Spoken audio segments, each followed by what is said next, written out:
Now let's bring in senior counselor to the Treasury, Joe Lavorgna. Joe, first of all, I'll just ask, did Powell just blink? No, I don't think he blinked in the sense the markets were anticipating rate cuts. There were two Fed governors in July that argued for rate cuts. That hadn't happened and were outvoted. That hadn't happened, David, in over 30 years. Monetary policy has been restrictive for over 3 years, at least, if you look at where the shape of the yield curve is. And therefore, Powell was validating what the markets and many investors have been thinking, and that is rates need to come down. But he's been doing exactly the opposite of that for the past several months, despite signs that the Fed rate was way overdone. And yet, you know, he didn't blink before. I'm just wondering if maybe his mutual tour with the new Fed building, with the president, and some of the other stats that were coming in, particularly from Wall Street, suggesting clearly that the market felt that rates needed to be lower, finally settled into him.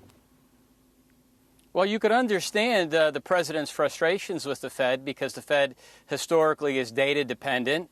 We could say as a matter of fact that the Fed's inflation forecasts, as we move through the spring, their forecasts went up. Headline inflation went down.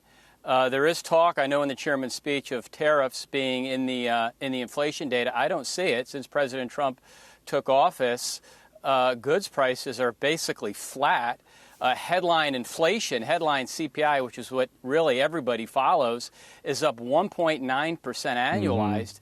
There's no tariff effect in the data, so I understand where the president's coming from. But Joe, can I just interject for a second the markets here? Are moving toward cuts. Because he did say that tariffs, the inflation effects of tariffs, will be relatively short-lived. That seems to be different from my hearing.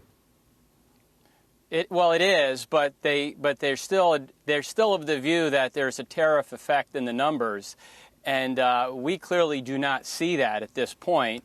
And the fact that we're still debating what, if any, tariff effect is in the numbers tells me that everybody who thought tariffs were going to be a problem, which was the majority of people, except President Trump and Secretary Bessent, that the fact that we're even having that debate, which isn't even a very good debate, tells me that the tariffs are never going to be as bad as people thought. Instead, what the tariffs are doing, David, is they're raising record amounts of revenues. The budget deficits the last couple quarters have started to really improve, and that's really good news that people aren't really aware of. Agree. Although there is a group out there, they've been critical of tax cuts, et cetera, that says that the budget deficit will actually be $1 trillion more over 10 years than what is forecast. Of course, their forecast has very low growth numbers in there, and that sort of distorts their outcome. But what do you say to that? Well, that's right. It distorts it.